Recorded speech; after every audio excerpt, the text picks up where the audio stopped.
Olá pessoal, tudo bem com vocês? Pessoal, estamos aqui para mais uma entrevista desse projeto, né? Que carinhosamente todo mundo está acompanhando e eu agradeço por vocês terem chegado até aqui, né, nessa entrevista de hoje. Hoje a entrevista é com a Renata Rodrigues e eu quero agradecer, Renata, por estar aqui participando com a gente, né? Disponibilizar um pouco do seu tempo para estar aqui contando um pouquinho da sua experiência de vida, né? E que é muito importante, pessoal, a gente ter essas conversas com várias pessoas para que a gente possa ter uma noção do que cada pessoa enfrentou durante o decorrer da vida dela, né? A sua experiência de vida. Então, Renata, muito obrigado.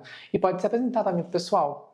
Eu que agradeço o convite primeiramente e agradeço principalmente a confiança, né, de estar aqui com você e estar contribuindo com esse projeto maravilhoso. Eu que agradeço, Renata. Bem, eu sou Renata, né, eu atualmente sou MEI, né, microempreendedora.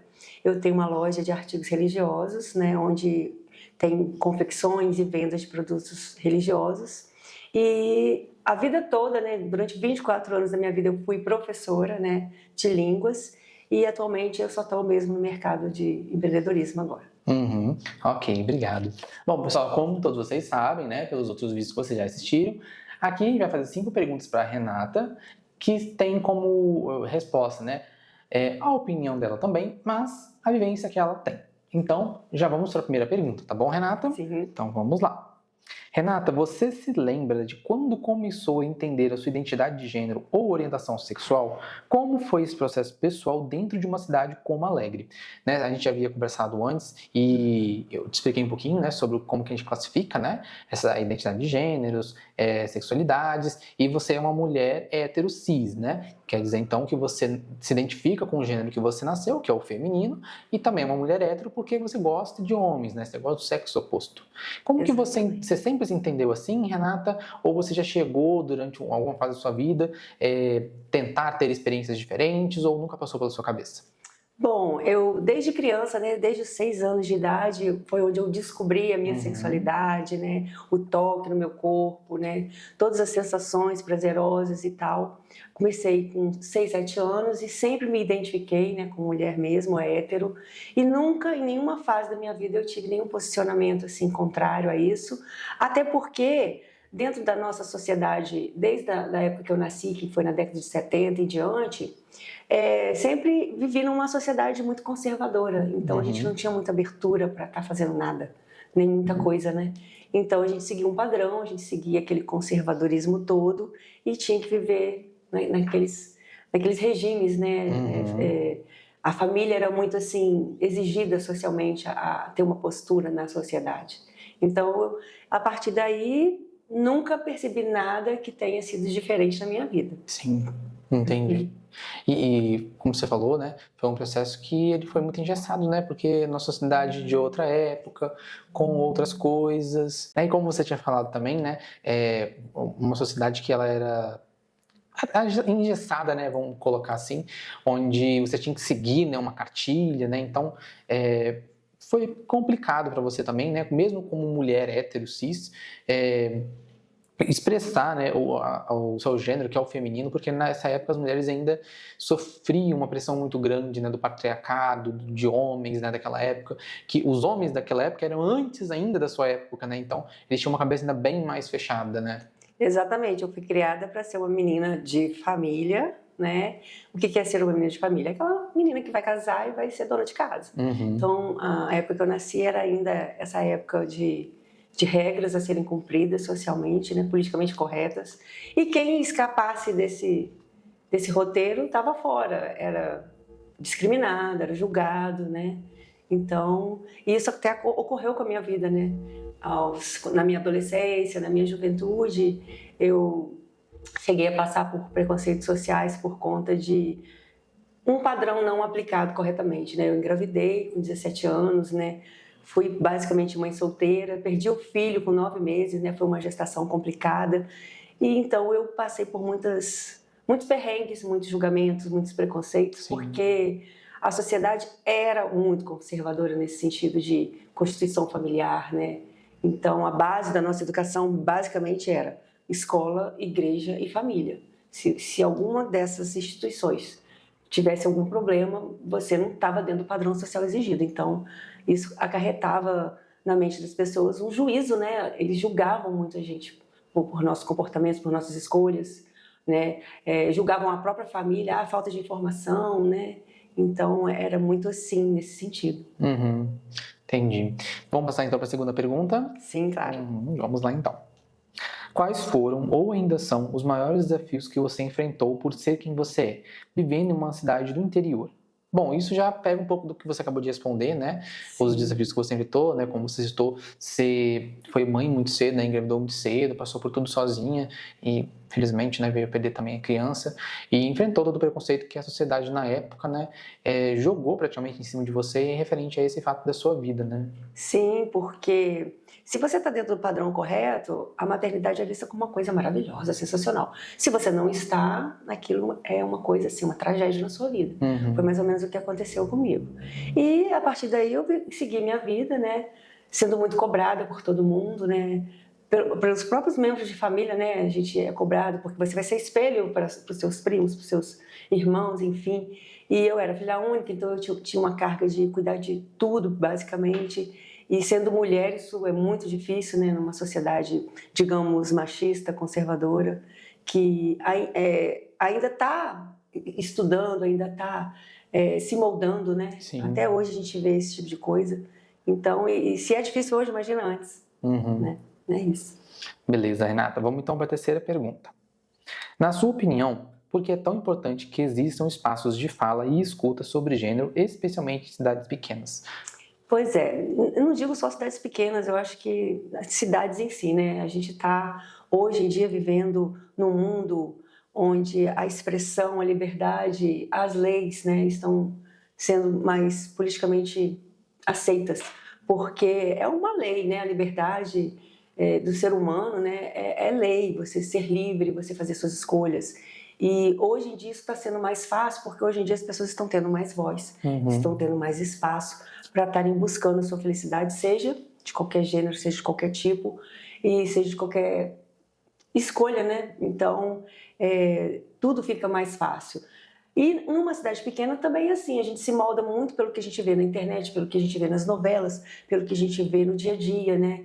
Então, a gente procura, sendo uma cidade pequena, acompanhar o ritmo do desenvolvimento globalizado e procura até repetir padrões, né? Então, eu acredito que seja isso. Antigamente, as pessoas tinham medo de se mostrar, então elas se escondiam mais, a sociedade não dava esse tipo de abertura.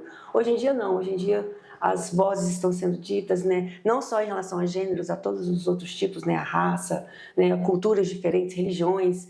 Então, as pessoas estão tendo mais voz, estão tendo mais espaço para estarem se mostrando quem realmente elas são, a essência delas, as escolhas delas. É o livre-arbítrio, né? Não estou falando nada em relação à religião, mas estou dizendo que também isso existe, né? As nossas escolhas, tudo é permitido, mas nem tudo convém. O que peca hoje na sociedade é a banalização das coisas. Se você tem suas escolhas, você tem o seu estilo de vida e isso não fere ninguém, tá tudo bem. O que não pode ocorrer é o excesso, é a banalização. A banalização de gênero, a banalização de preconceito racial, a banalização de falta de respeito religioso. Então, eu acho que o que engloba tudo seria o respeito mesmo. E a gente está aprendendo, né? A gente está tendo passos cada vez melhores e maiores em relação a respeitar mais o outro, a acolher mais o outro. Não é porque somos uma cidade pequena que vai ser diferente de uma cidade grande. Sim. Né? A gente tem que ir em busca de culturas, em busca de aprendizado, em busca de tolerância. Eu acho que é isso. Ótimo, também super concordo com a sua fala e acho que a base de tudo mesmo é o respeito, né? A partir do ponto que você começa a ter o respeito, independente para quem seja, voltado para qual grupo, tudo começa a se tornar mais leve, mais suave e todo mundo consegue conviver melhor em harmonia, né? Exatamente. Então vamos para a quarta pergunta. Você sente que a sociedade alegrense tem avançado em relação à compreensão e respeito às diversidades de gênero? O que ainda falta? Você acha que a sociedade alegrense, Renato, na sua opinião, ela tem avançado, por exemplo, no respeito a pessoas transgêneros, no respeito a mulheres, né, mulheres cis, respeitando os direitos que essas pessoas têm como indivíduos também, respeitando que são pessoas que são totalmente capazes, né, de desempenhar qualquer função, assim como o homem cis também é, porque a gente tem uma ideia de que a mulher, ela é fraca, né?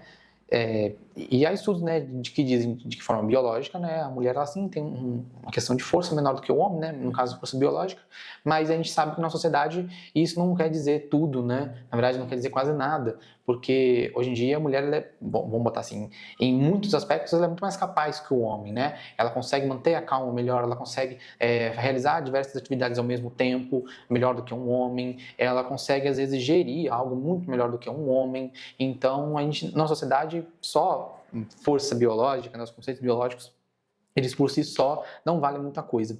E a gente tem a mesma coisa para pessoas transgêneros, né? E você acha que a sociedade ela tem avançado nessa questão do respeito, entender? Bom, em relação a Alegre, o que eu vejo, o que eu vi sempre, né? A vida toda eu vivi aqui, morei aqui. O que eu percebi aqui é o seguinte: por ser uma cidade universitária, nós recebemos muitas pessoas de muitos lugares, com culturas diferentes, religiões diferentes, gêneros diferentes. Então isso, a gente convive, né, de uma forma mais assim, mais presencial. A gente vê isso mais de perto, com mais facilidade.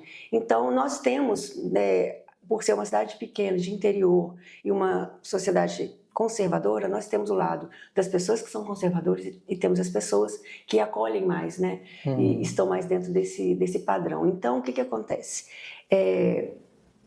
Tem que ter um equilíbrio, né? Um respeito, onde dê voz para cada um deles. Os conservadores estão certos em serem conservadores, o direito deles. As pessoas que têm corrido atrás da sua ideologia de vida também têm direito. Então é questão mesmo de respeitar, é questão de abrir espaço para todos, né? Amar ao próximo, acolhimento. Então eu acredito que Alegre está evoluindo muito. Eu esperava até que seria menos, por ser uma cidade pequena, uma cidade de interior e tal. Mas a cidade de Alegre, por ter essa diversidade de pessoas e culturas e turismo, então é muito aberta a visitações e tal. Então a gente acolhe mais diversidades, né? Então, para a gente, em relação a crescimento, a aceitação, isso é muito, muito melhor. Acredito que a Alegre está evoluindo, sim. Ai, que bom. Então, pessoal, agora a gente já está chegando à quinta pergunta. A pergunta é a última, né? A última pergunta da nossa conversa de hoje, da nossa entrevista. E vamos lá ela. O que você gostaria de dizer para uma pessoa daqui de Alegre que ainda tem medo de se expressar ou assumir a sua identidade? Então, lutar pelos seus ideais, não se esconder, mostrar quem você é de coração, não temer a não aceitação, porque isso também pode ocorrer. Você tem que se preparar, né? Você tem que saber escolher, saber o que você está escolhendo, saber o que você quer, não se diminuir, se valorizar, ganhar o seu espaço, né, na sociedade e não deixar que ninguém te diminua. Isso não vai dizer se você é melhor ou não do que o outro. Sim. Então, você se respeitando, eu acredito que você vai conseguir o respeito das demais pessoas. É isso. Ótimo. Renata, tem mais alguma coisa que você quer falar pra gente, contribuir? Eu amei estar aqui, eu acho importante falar e frisar a importância desse projeto. Vocês estão de parabéns, muito legal. E eu adorei participar. Ai, que bom. É isso. Pessoal, então muito obrigado a todo mundo que chegou até aqui, que parou um momento para poder escutar essa conversa, né, com a Renata. Muito obrigado, Renata, novamente por estar aqui com a gente nesse espaço, que eu acho que ele é muito válido, né, como você falou, o projeto é muito importante para a sociedade alegrense, para que a gente possa mostrar um pouco, né, de algumas vivências daqui de Alegre, né, como que a história dela se desenvolveu e um pouquinho de opinião também, né, do que se deve ser realizado mediante a causa que a gente está abordando. Então, muito obrigado, Renata, novamente. De nada. E, pessoal, fiquem atentos, tá? Para a próxima entrevista e eu espero por vocês lá, tá bom? Muito obrigado, pessoal. Tchau, tchau. Tchau, tchau.